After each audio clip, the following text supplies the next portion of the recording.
Bonjour à tous et bienvenue dans cette nouvelle vidéo. On se retrouve ici à Louvain en Belgique.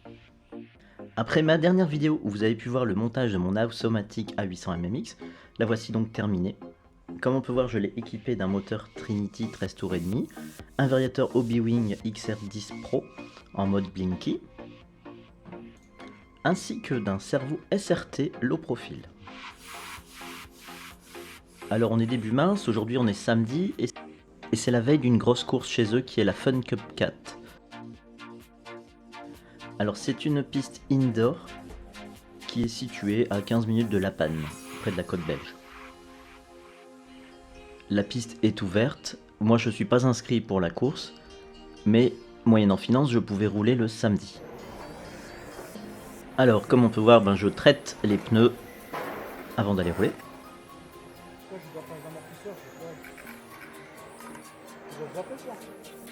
Et la fameuse carrosserie que vous avez pu voir dans une vidéo précédente. Pour l'instant, vu ce que tu as montré tout à l'heure, c'est pas prêt. Non mais c'est la vidéo.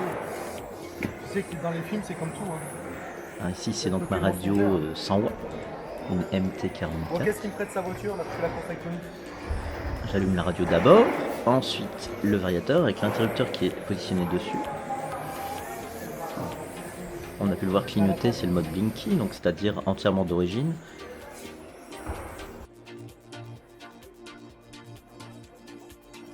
Alors ici, j'arrive au contrôle, à la pesée, j'avais envie de voir quel poids faisait ma voiture. 1 kg 31, 1313 grammes. Alors je crois que je vais pouvoir rajouter quelques poids parce que je pense que la limite elle est un petit peu au-dessus, je suis donc trop léger. Voilà, donc pour cet entraînement, on pose la voiture. On prend sa place sur le podium, qui est pas très haut ici, il doit faire 1 mètre de hauteur. Et puis les premiers tours, en général, surtout le premier tour, la voiture glisse énormément parce qu'il y a encore pas mal de restes de produits de traitement sur les pneus. Donc j'y vais tout cool. Et puis en plus je constate que mon trim est complètement décalé. Donc je le règle à la radio, je gêne un petit peu les concurrents. Donc voilà, j'ai bouclé un tour. Premier tour de roue.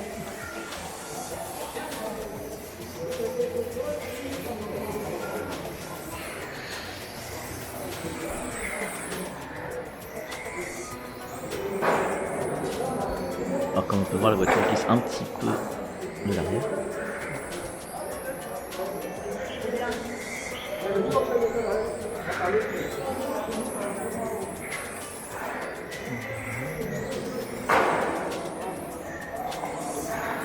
Ah, c'est retourné. Et merde. En fait j'ai touché, les vibreurs sont très méchants sur cette piste. Donc j'ai juste touché le vibreur. Et la voiture s'est retournée, elle est partie en dehors. Voilà. Donc là on peut voir que j'ai une voiture qui glisse quand même pas mal.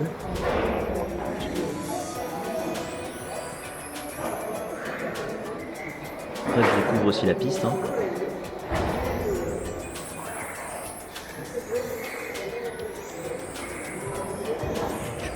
Le pilotage pourrait être enroulé un peu plus, c'est...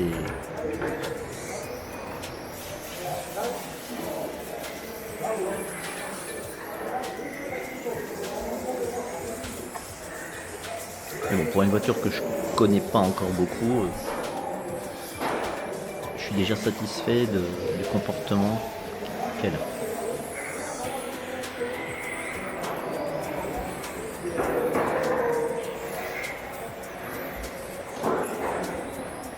Alors le moteur, on va parler du moteur que j'ai dessus, c'est un Trinity 13,5, un Monster vert que je l'ai acheté à occasion là sur Facebook. Un certain Aurélien Riva. A priori, un très très bon pilote au championnat de France. Donc là j'ai réussi à éviter le choc. Après donc pour tourner cette vidéo, donc j'ai monté ma mini caméra sur mon ventre avec un petit support ventral. Alors du coup je pilote un peu moins bien avec parce que pour que vous puissiez voir la vidéo comme là sur le côté droit, je suis obligé de tourner tout mon corps vers la droite En fait, je force un petit peu, je me décale plus. Donc c'est un peu moins naturel pour moi. Pareil pour la gauche. Alors que moi, d'habitude, quand je pilote, je reste bien face à la piste et c'est ma tête qui tourne. Mais là, je suis obligé de tourner le corps. Donc idéalement, il faudrait mieux avoir une caméra sur la tête. Mais j'ai vraiment pas envie d'avoir l'air trop ridicule non plus.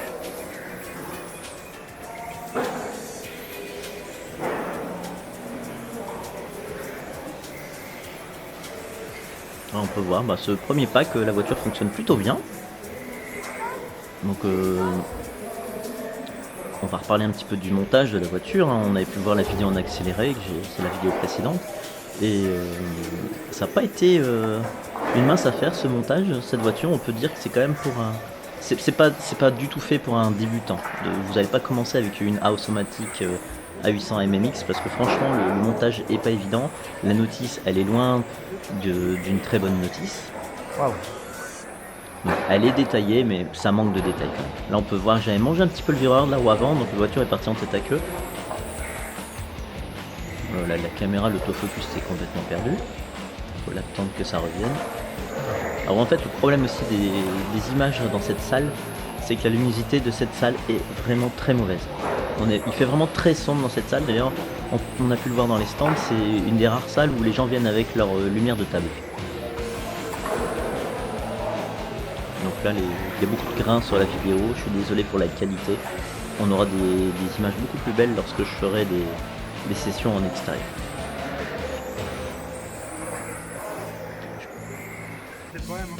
Alors ici c'est Cédric Doby qu'on avait vu, qui nous avait présenté son X-Ray TT, qui vient de se mettre à la catégorie. Il a acheté donc une House-O-Matic occasion. En fait, les petits points que ici, ouais. C'est ce qui va il essaye de changer un diff. La position de ton diff en fait. Ça va être galère. Ouais. Tu les mets en haut? C'est en haut? Moi je les mets en bas là. Ah bon? Ouais. Comme ça le diff est en haut. Il fait des parties gammes du club de l'offre. Je mets les petits points en haut, je vais dire, comme sur la notice. Moi je les mets vers le bas. Parce qu'il a racheté la voiture à l'hiver. Ouais, les traction possible. Et en fait, en interversant deux diffs de deux voitures, une ancienne, ouais, mais c'est le début après.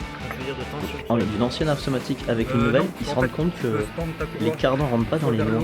Parce qu'en fait, il y a eu des changements de pièces. Vers le bas. Voilà, je vous ai laissé ces petits plans parce que ça vous permettra d'avoir quelques vues du diff. En fait, un diff sur cette voiture se change vraiment très rapidement.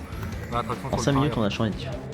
Et voilà, donc moi après un 2 accus, en fait j'ai simplement une vis qui s'est défusée sur une fusée. Pas mis assez de frein filé, donc il n'y a pas eu de casse à ce niveau-là. Voilà. Rien de spécial. Puis tout à l'heure j'ai fait un palonnet aussi. Alors j'ai cassé sur un choc, j'ai cassé un palonnet en alu. J'ai un palonnet a priori de mauvaise qualité. Alors voilà, cette vidéo se termine. Merci à vous d'avoir regardé. Donc c'était un entraînement, tout simplement. Et n'hésitez pas, si vous ne l'avez pas encore fait, à suivre ma chaîne. Donc vous cliquez sur s'abonner, vous activez aussi la petite cloche. Ça vous permettra d'être prévenu des prochaines vidéos. N'hésitez pas à me laisser des commentaires et des idées pour les prochaines vidéos. J'avoue qu'en ce moment, je manque un petit peu d'idées. Voilà. Et à très vite sur des prochaines vidéos. Merci à vous. Au revoir.